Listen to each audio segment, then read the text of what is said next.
Welcome back. Live pictures of Tel Aviv and Gaza. Tel Aviv is lit up. Gaza is dark because the Israelis have turned out the lights there. And you'll see flashes of the Israeli Air Force bombing as they begin to try and soften up the targets here. What is so difficult to understand about this conflict is the geography. And that's what is so important, is how close these two cities are. It is 40 miles from the Gaza Strip to Tel Aviv. It's only a couple of minutes when Hamas launches rockets north, and it puts the major population centers of Israel in range of Hamas's rockets. For comparison, just in terms of what it would be like in the United States, it's 50 miles from Trenton to New York.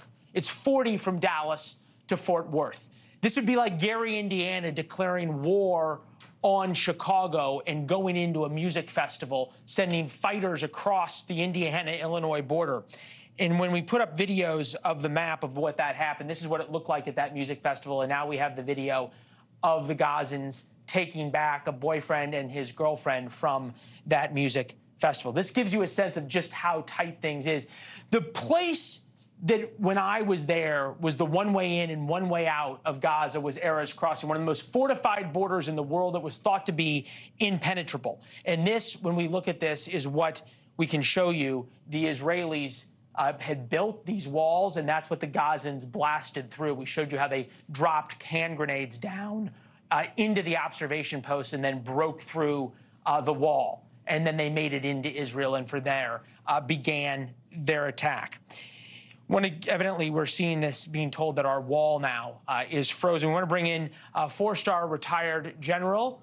Oh, the general is frozen. This happens sometimes in television. We're going to get to General Breedlove, the former Supreme Allied Commander, to show you and talk about what the Israelis are up against. But we want to show you here on the map, and this might give you a sense of what's happening. Gaza is 25 miles long, 7 miles wide.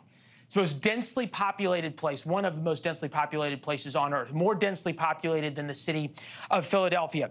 When the Israelis withdrew from Gaza, they put a large buffer zone here that I'm drawing in red. And this was to give them defensible space so they could see if Hamas militants came across from here, here, here, and here towards Israel. Now the Israelis' tanks formations, which are here, here, here, and here, where they're staging, we showed you those videos of tanks, they're going to have to cross with infantry this defensible space.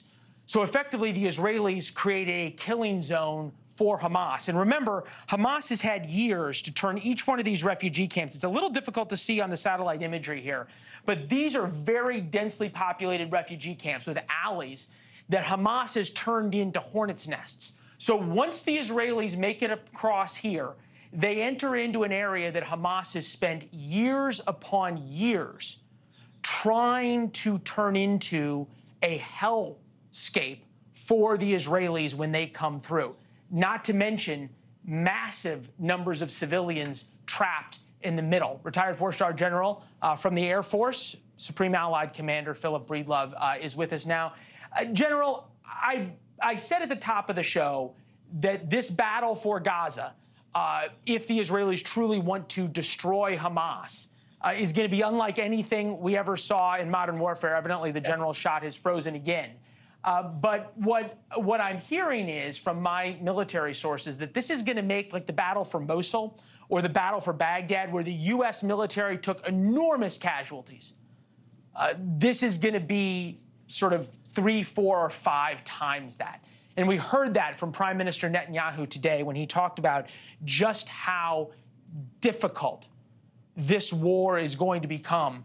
And the reason that the Israelis are willing to accept these casualties is because they view it as an existential threat. They view both Gaza to the south and Hezbollah in the north as something that could threaten the very existence of the state of Israel. As we told you, Hamas had to blow through the Israeli border wall that's right here, but they were able to send operatives across and into Israel. The question is, are there already Iranians who are plotting to be able to come into the United States in the very same way? Thanks for watching. Go to newsnationnow.com to find NewsNation on your television provider. And don't forget to subscribe. Click the red button to get more of NewsNation's fact-driven, unbiased coverage.